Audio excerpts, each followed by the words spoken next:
Yeah, I know the windows are reflecting like a bastard, but this is just how far I got with the old Pokerunio.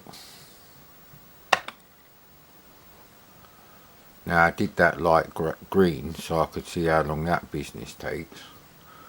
That's as far as we got.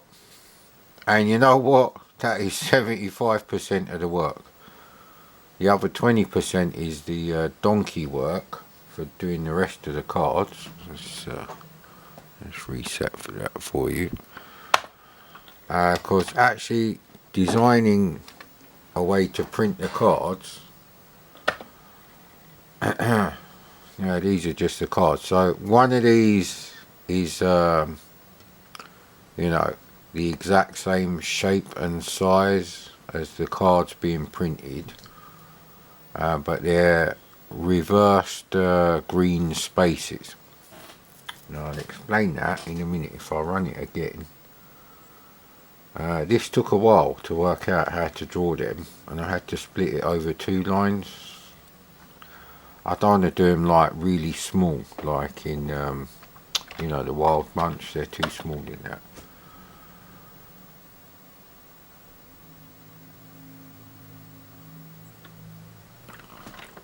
So yeah, as you can see, the background colour here is actually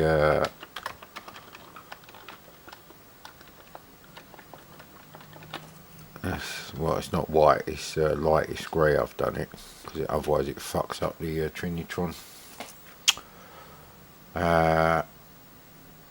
So yeah, this is basically all the stuff. So I even spent 2 minutes wondering whether I should have the 10 like that, or, you know, 1 0 and a space there. But anyway, these are two different sets of cards. That's set at number 50 in the array, and that's number like 49. So if you get that, you know, that's a higher number than that one. So it's real easy. You know, in terms of working out who's going to win the game, let me just run that again. In terms of who's going to win the game, you just compare the random number. You'll just generate a random number between 1 and 50, and I've used 0 as the thing that wipes out the cards, so that's literally just two print statements, one there and one there, so it will print over. Because this, like I say, to get the green or anything else other than white, you have to do like, you have to draw around the square card. So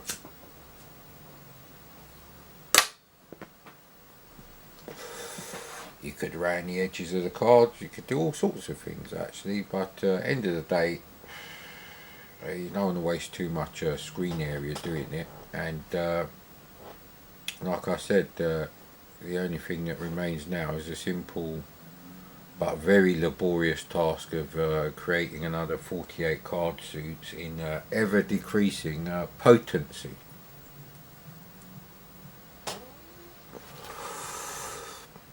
Now there is a slight issue because changing colours, I might have to split things across, but I'm leaving 10 line numbers between each card and I'm only using 2, so I'm just, it is donkey work. It's a lot of donkey work basically. But working out, you know, how to draw the cards and then how to erase them without getting rid of all these reverse spaces and ruining everything is important. Because once you can do that, then you know, it's quite simple to then draw some graphics on the top. You know, like the baddie that you're playing, and maybe there'll be a mirror on the wall with some dickhead, which is you or me, depending on who's playing the game. But my point is, I want it to be fair. Doesn't seem fair on the Wild Bunch, and Well, apart from doing missions, which would be very complicated to do and very memory, memory intensive, I can't think of another way where you could earn money. I have thought of ways where you can earn money. One is by poker, but the other idea I had was you track down the bounty hunters and you get money for that. I haven't played the Wild Bunch enough to know. Oh, bloody, what's going on with this? Well, that's no good. I should have checked what this is like.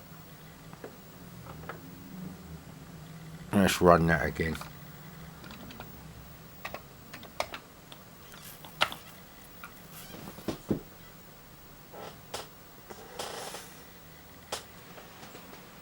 So there you go.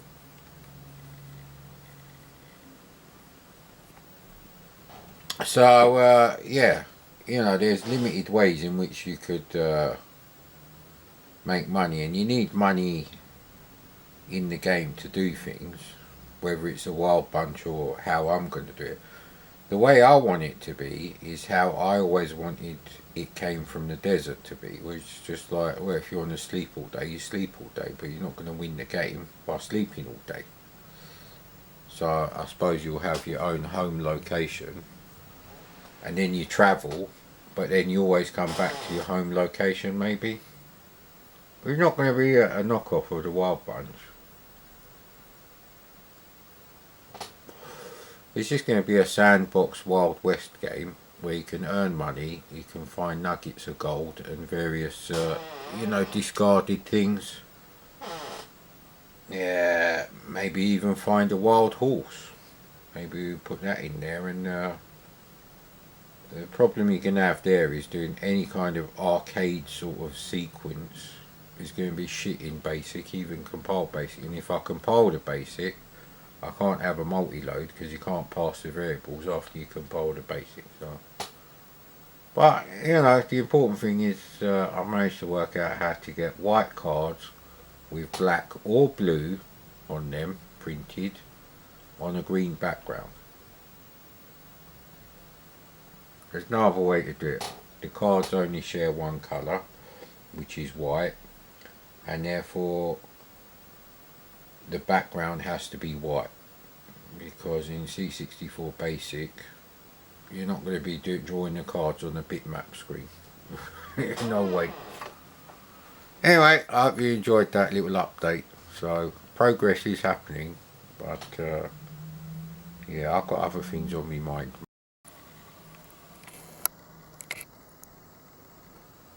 So I've done a few more cards, tidied a few things up, and sped it up a bit. That's where we are now. I think I've done 4 pairs of cards. I'm always picking a lower number for his cards compared to mine, just so I can make sure I've put everything in the right order. So I mean,